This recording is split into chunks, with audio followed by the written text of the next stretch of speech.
Então é ruim que haja rituais nas religiões? É quando se usam para manipular e desviar a atenção da evolução espiritual das pessoas. Se não são necessários, que sentido faz que continuem sendo utilizados? Suponho que também foram concebidos com a intenção de lembrar uma mensagem espiritual. Sim, mas a experiência demonstra que, em vez de servirem para isso, o que costuma acontecer é que os rituais e os símbolos acabam por substituir a própria mensagem que supostamente representavam. E as pessoas se guardam nesses ritos e símbolos para cometer os maiores atropelos. Todos eles contra as crenças que dizem seguir. Um exemplo disso pode ser visto nas cruzadas e na Inquisição.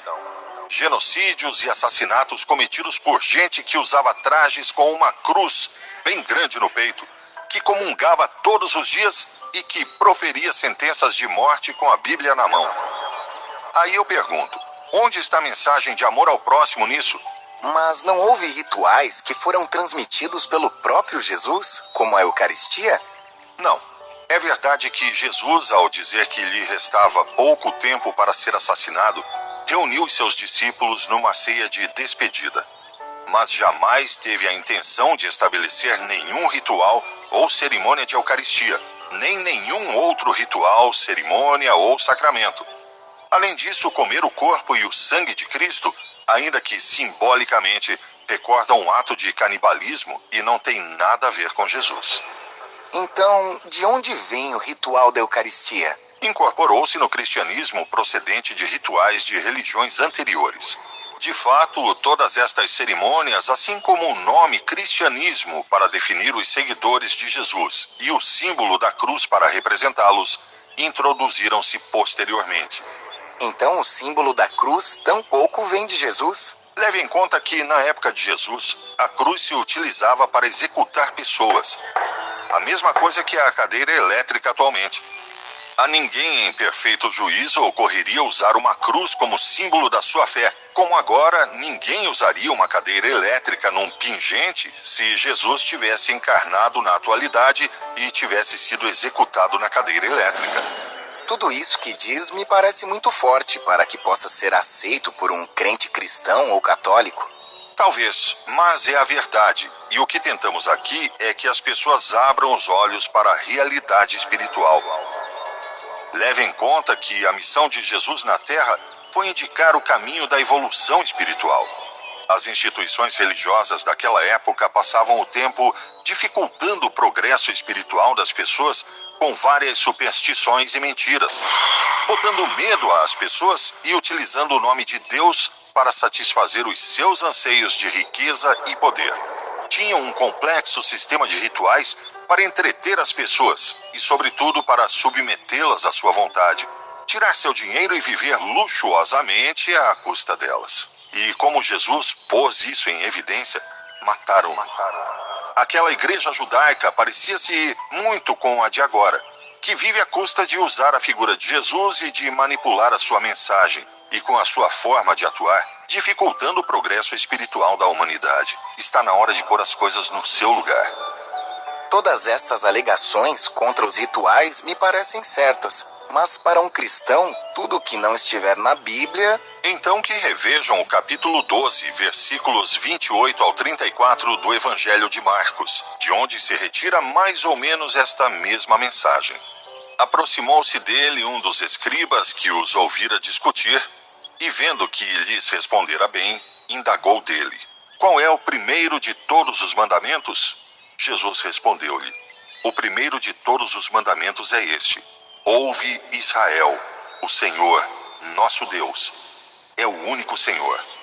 Amarás ao Senhor teu Deus de todo o teu coração, de toda a tua alma, de todo o teu espírito e de todas as tuas forças. Eis aqui o segundo: amarás o teu próximo como a ti mesmo. Outro mandamento maior do que estes não existe. Disse-lhe o escriba: perfeitamente, mestre, disseste bem que Deus é um só e que não há outro além dele. E amá-lo de todo o coração, de todo o pensamento, de toda a alma e de todas as forças, e amar o próximo como a si mesmo, excede a todos os holocaustos e sacrifícios. Vendo Jesus que ele falara sabiamente, disse-lhe: não estás longe do reino de Deus. No segundo ponto, disse que não era correto achar que a Bíblia ou qualquer escritura sagrada é a palavra de Deus. Sim, claro. Então, se a Bíblia não é a palavra de Deus, o que é, segundo o seu parecer? O Antigo Testamento é um conjunto de livros que recolhem parte da história de Israel, convenientemente manipulada para justificar as intenções conquistadoras dos seus dirigentes, fazendo crer que era a vontade de Deus, ainda que também encerre algumas mensagens bastante corretas de seres espiritualmente mais avançados que a média. Estou falando dos profetas, que já advertiam da manipulação fanática que se estava fazendo das crenças religiosas e que davam uma ideia sobre a verdadeira espiritualidade. O Novo Testamento, por sua vez, tem como propósito recolher a tradição oral sobre alguns dos fatos mais relevantes da vida de Jesus, sobretudo a dos últimos anos de pregação pública, e acolhe parcialmente a mensagem que quis transmitir, os Evangelhos, a vida dos apóstolos depois da morte de Jesus, Atos, e o Apocalipse, que traduz uma série de visões do autor sobre o futuro da humanidade. Ora, apesar de não levar em conta as Escrituras, citas algumas passagens do Novo Testamento de vez em quando para justificar alguns dos seus argumentos. Não disse que é tudo mentira. A cada coisa deve ser dado o seu justo valor. Muitas passagens que fazem referência à pregação pública de Jesus, como por exemplo o Sermão da Montanha e muitas parábolas, traduzem muito fielmente o que Jesus disse. Por isso, as utilizo. Tenha em mente que o fato de Jesus falar em forma de parábola não foi casual. Permitiu salvar da manipulação muitas partes inconvenientes para a igreja, já que, ao não terem seu significado bem compreendido, permitiu que passassem pela censura eclesiástica. Pode dar um exemplo? Sim. A ideia da reencarnação está acolhida de forma sutil em duas passagens do Novo Testamento. A primeira em João, capítulo 3, versículos 3 ao 13, com o diálogo entre Jesus e Nicodemos, do qual já falamos. Jesus respondeu e disse-lhe: na verdade te digo que aquele que não nascer de novo não pode ver o reino de Deus. Disse-lhe Nicodemos: como pode um homem nascer sendo velho? Pode, porventura, tornar a entrar no ventre de sua mãe e nascer? Jesus respondeu: na verdade te digo que aquele que não nascer da água e do Espírito não pode entrar no reino de Deus. O que é nascido da carne é carne, e o que é nascido do Espírito é Espírito. Não te maravilhes de te ter dito: necessário vos é nascer de novo. Ninguém jamais subiu ao céu, a não ser o que desceu do céu. E também tem o segundo em Mateus, capítulo 17, versículos 10 ao 13, que diz o seguinte: os discípulos lhe perguntaram: então, por que os mestres da lei dizem que é necessário que Elias venha primeiro? Jesus respondeu: de fato, Elias vem e restaurará todas as coisas. Mas eu lhes digo: Elias já veio, e eles não o reconheceram, mas fizeram com ele tudo o que quiseram. Da mesma forma, o Filho do Homem será maltratado por eles. Então os discípulos entenderam que era de João Batista que ele tinha falado. Então, que postura devemos adotar a respeito da leitura da Bíblia em particular e de qualquer suposta escritura sagrada em geral? Repare, todas as religiões têm os seus livros sagrados que costumam ser atribuídos a Deus ou a mensageiros de Deus, pois de outro modo perderiam o suposto caráter sagrado que lhes é atribuído. Mas na realidade, são escritos por homens como vocês. Ainda que sim, é certo que alguns deles possam ter sido escritos por pessoas espiritualmente mais evoluídas, ou através da inspiração de espíritos superiores. Em qualquer caso, a melhor forma de não ser burlado é sempre analisar exaustivamente o conteúdo e não prestar muita atenção à suposta autoria. Pela qualidade da mensagem, conhecerão o nível espiritual do autor. Tenha também em conta que um mesmo escrito pode ter tido vários autores, ainda que sejam atribuídos todos ao mesmo, pois existe uma tendência milenar para adulterar e manipular os textos originais em benefício daqueles que se intitulam intermediários da divindade. Por isso, um parágrafo pode ter sido escrito por alguém espiritualmente avançado e o seguinte por um farsante, de forma que, ao lado de uma grande verdade, pode estar uma grande mentira. E isso apenas podem saber analisando a qualidade do conteúdo muito exaustivamente, jogando fora a palha e aproveitando o grão. Mas há muitas religiões na Terra, muitas delas monoteístas, que estabelecem mandamentos bastante rígidos e, segundo dizem suas autoridades, são a vontade de Deus. Qual sua opinião sobre elas? Todas aquelas doutrinas ou religiões que se baseiam na imposição de dogmas através de critérios de autoridade e não respeitam a lei espiritual do livre-arbítrio não podem ser verdadeiras, nem consideradas ditadas por Deus ou pela espiritualidade superior. Tampouco, portanto, pode-se considerar as autoridades destas religiões como verdadeiros guias espirituais, pois um guia espiritual nunca utiliza a força ou a manipulação e nem pretende impor determinados preceitos. Então quer dizer que as religiões da Terra não são verdadeiras quanto a representarem a vontade de Deus? Em todas há uma parte de verdade, que costuma ser a inspiração de alguns seres evolutivamente mais avançados, e outra muito grande de falsidade, que costuma ser o produto das adições que outros autores fazem em função de interesses terrenos. Pode dar um exemplo? Sim, por exemplo, no Antigo Testamento, os 10 mandamentos são normas muito corretas e obedecem à mensagem de seres espiritualmente avançados. Um dos mandamentos é: não matará. Apesar disso, há também no mesmo texto do Antigo Testamento passagens em que, supostamente, Deus manda o povo de Israel atacar outros povos para conquistar uma suposta terra prometida. E com certeza, nesses ataques se luta e se matam outros seres humanos. Então, se assim fosse, se deduz que Deus está dizendo para seu povo matar. Acontece então que a segunda mensagem, mate, contradiz a primeira, não matará. E como se resolve este aparente paradoxo? Ou Deus se contradisse, o que seria inaceitável para um ser de tanta evolução, ou então temos de admitir que cada instrução provém de autores distintos, que têm motivações diferentes. E entre essas duas mensagens, não matará e mate, qual é a que o senso comum nos diz que é a mais avançada espiritualmente? Para mim, a de não matar. Se admitimos que esta mensagem vem da espiritualidade superior, então sua oposta não pode vir. Onde viria então? Daqueles que estavam interessados na invasão. Bom, mas isso é um exemplo do passado, que continua a se repetir no presente.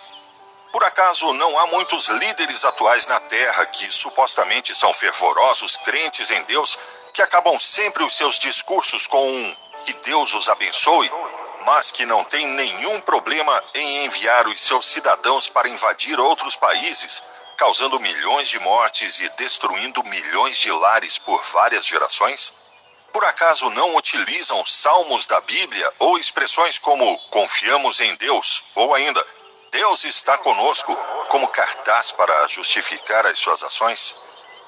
Tenha como certa uma coisa: Deus ou a espiritualidade superior jamais estará do lado de nenhum dos grupos numa briga, nem apoiará nenhuma invasão ou conquista, porque ao fazer isso estaria violando uma das leis que ele mesmo estabeleceu para o universo. Estas são as pessoas que violam o mandamento de "não utilizará o nome de Deus em vão", um mandamento que, supostamente, os crentes do judaísmo e do cristianismo devem cumprir. E apesar disso, tentam justificar as suas atrocidades utilizando o nome de Deus, como se Deus estivesse de acordo com que se cometam esses atropelos contra as suas criaturas. Isso que é utilizar o nome de Deus em vão, e não pela utilização da palavra Deus em expressões vulgares, como alguns julgam.